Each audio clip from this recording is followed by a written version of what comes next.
Live from the KFDM studios, you're watching KFDM 6 News tonight at 10. Good evening, it's 10 o'clock. Thanks for joining us. I'm Aaron Drawhorn. And I'm Tiffany Murphy. You know, the dangerous freeze, it created a lot of problems, from prescription refill delays to disrupting the flow of vaccines into the arms of Southeast Texans. A live look tonight at a busy 24-hour Walgreens on 365 in Port Arthur. If you prefer, there's a CVS right across the street, also 24 hours. A luxury many Southeast Texans don't have. It all goes back to that old adage, location, location, location. Tonight, a special report on a permanent obstacle blocking access to shots for part of our population tonight. KFDM's Angel San Juan in studio live tonight to tell us about pharmacy deserts. Angel? A pharmacy desert is any area with poor access to prescription medications. These deserts are more likely to sprout up in neighborhoods where residents are mainly low income and elderly.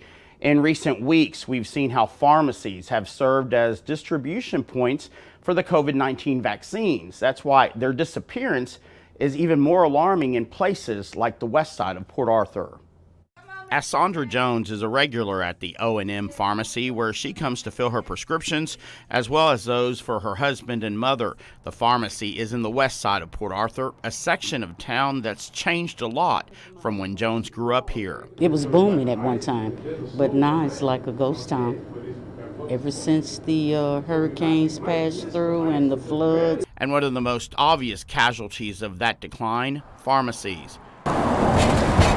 Houston Avenue was a hot spot for that type of business, with at least 4 pharmacies blocks apart. Now where those stood, you'll find vacant lots or abandoned buildings. O&M, the lone survivor. Other pharmacies are miles away from the west side. I mean, it's hard for the people that live on the west side.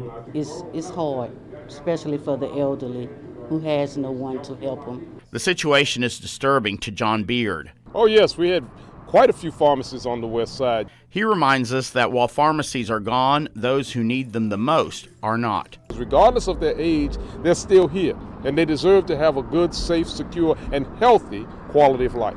Beard is a former city councilman and one of Port Arthur's most vocal cheerleaders. He currently heads up PACON, which stands for Port Arthur Community Action Network, a group of concerned citizens whose goal is improving their hometown. Beard is using that platform to draw attention to how the extinction of pharmacies is endangering those living on the west side. That leaves a huge area for people to have to travel and get around to get their pharmaceutical needs. And you got to be mindful that we have a large population of senior citizens and people who are at that age where they need their medicine. That's why Beard applauds the efforts of Emmanuel Onura, the registered pharmacist who saw the need on the west side and opened O&M in 2009. What's the name? Not only is it the only pharmacy in the area right now, it also offers free delivery. During COVID, we had to deliver a lot of COVID medication prescriptions to patients who were home that couldn't come out to come get them. That outreach possibly saved lives, keeping the most vulnerable home during the pandemic.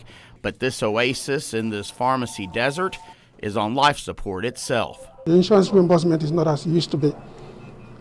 There's a whole lot of cutbacks, so we just barely hanging on. Because pharmacies get the lowest reimbursements for filling Medicaid prescriptions, they're more likely to close stores in low-income neighborhoods.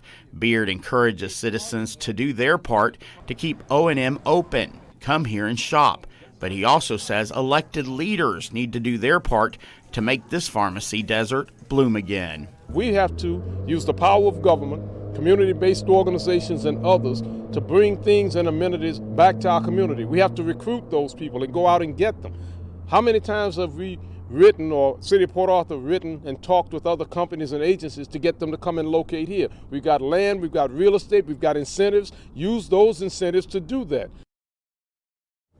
John Beard says offering incentives to companies has worked in the past for Port Arthur. He says that's what led to the business boom in the north side of the city when he was on council. He says incentives help bring Target and other stores to that area near Central Mall. Guys.